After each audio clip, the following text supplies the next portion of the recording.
बिस्मिल्लाहिर्रहमानिर्रहीम।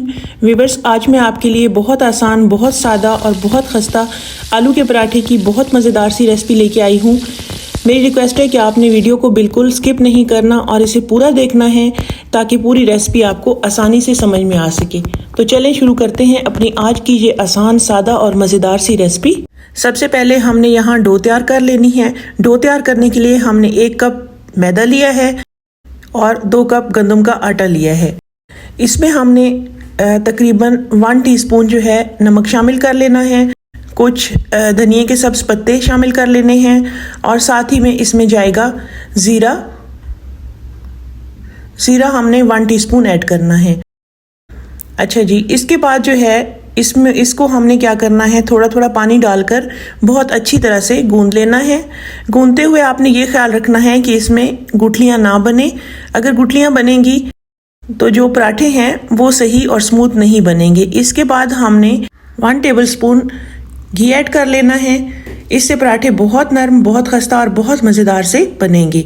अच्छा जी, इसके बाद बारी आती है पराठों के साथ खाई जाने वाली चटनी की। तो इसके लिए हम कुछ पुदीना लेंगे।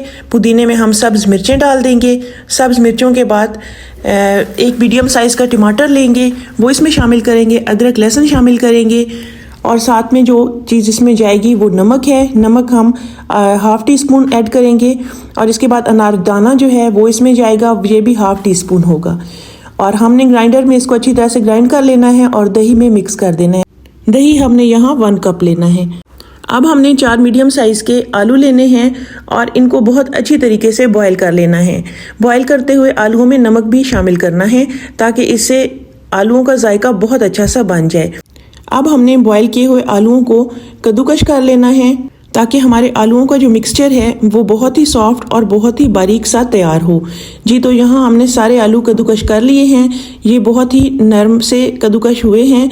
इसके बाद इसमें हमने ऐड करना है 1 छोटे साइज़ का प्याज बारीक चॉप करके और धनिया के पत्ते बारीक काट कर। इसमें जाएगा नमक 1 टीस्पून।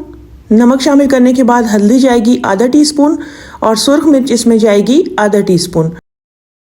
तो जी, इन सब चीज़ों को हमने हाथ से बहुत अच्छी तरह से मिक्स कर देना है ताकि इसमें जो है गुठलियाँ वगैरह ना बने और ये बहुत ही सॉफ्ट सा बन जाए। तो जी, हाथों की मदद से हमने इन्हें मिक्स करना है और हाथों की मदद से मिक्स कर रहे हैं। इस मिक्सचर को हमने आटे की तरह गूंद लेना है ताकि ये बिल्कुल बारीक हो जाए। देखें जी, अब हमने आटे की तरह इसको गूंद लिया है। जो हमने आटे की डो बनाई थी इसमें से छोटा सा पेड़ा हमने लेना है और इसको बहुत अच्छे से हमने बेल लेना है। ऐसे बिल्कुल पूरा रोटी की तरह नहीं बेलना बल्कि थोड़ा सा बेलना है। अच्छा जी, इसके बाद वो जो आलू का मिक्सचर था वो हमने इस पे बहुत अच्छे से फैला देना है। जी, तो बहुत अच्छे से इसको फैलाना है ताकि हर जगह से ये बराबर ही लगे और पराठे में इसका यकसा जायका आ जाए।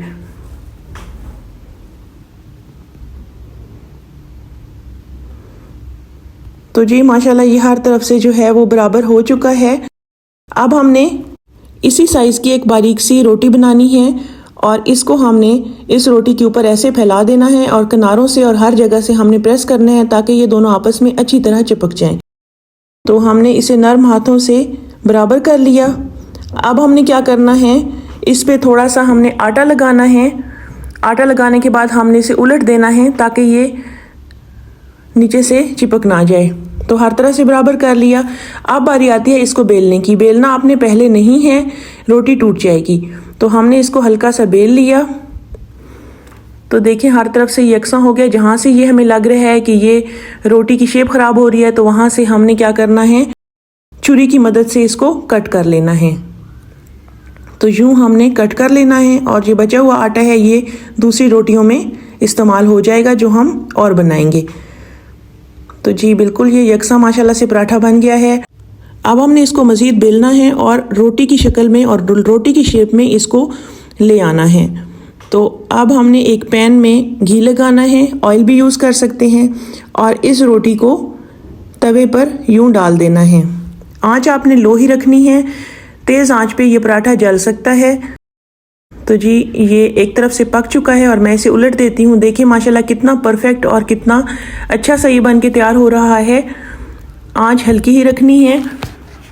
तो ये मेरे ख्याल में नीचे से पकना शुरू हो गया है, तो अब इसको हम उलट देते हैं। तो नीचे से भी ये बहुत अच्छे से पक चुका है और ब्राउन ब्राउन से जो हैं इसके ऊपर मार्क्स वगैरह भी आने शुरू हो गए हैं ऐसे।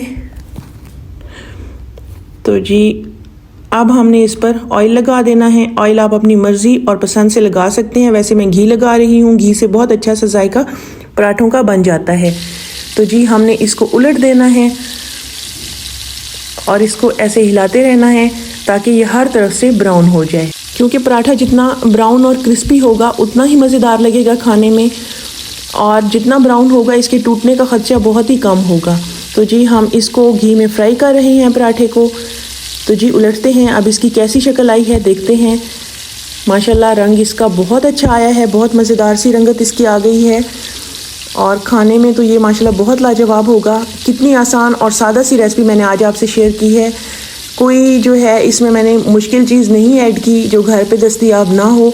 हर वो चीज़ है जो हमारे घरों में आम पाई जाती है। घर में आम पाई जाने वाली चीज़ों से जब बच्चों को हम कोई ख़ास चीज़, कोई मज़ेदार चीज़ बना कर देंगे तो बच्चे बहुत खुश होंगे और इसको बहुत इंजॉय करेंगे। हमारा पराठा माशाल्लाह बन के रेडी है और बहुत अच्छी, बहुत मज़ेदार सी ये आज की रेसिपी तैयार हुई है। तो चलें इसको हम प्लेट में निकाल लेते हैं। प्लेट में निकालने के बाद हमने इसको सर्व करना है। वो जो मिंट सॉस हमने बनाया था उसके साथ हमने इसको सर्व करना है। खाने में बहुत मज़ेदार होगा, चटनी के साथ, अचार के साथ खाएं, केचप के साथ खाएं, बहुत ही मज़ेदार होने वाला है। बच्चों को ये लंच बॉक्स में बना के दें तो उनके लिए ये बहुत डिफरेंट सी एक चीज़ होगी, और वैसे भी छुट्टी वाले दिन बनाएं तो ये आपकी मर्ज़ी। मज़ीद रेसिपीज़ के लिए मेरे चैनल का विज़िट करें।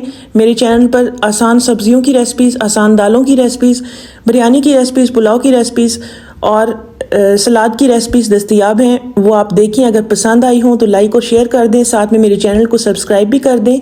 आज के लिए बस इतना ही। कल मिलते हैं एक नई वीडियो के साथ, एक नई रेसिपी के साथ। दुआओं में याद रखें, अपना बेहद ख्याल रखें। कल तक के लिए अल्लाह हाफिज़।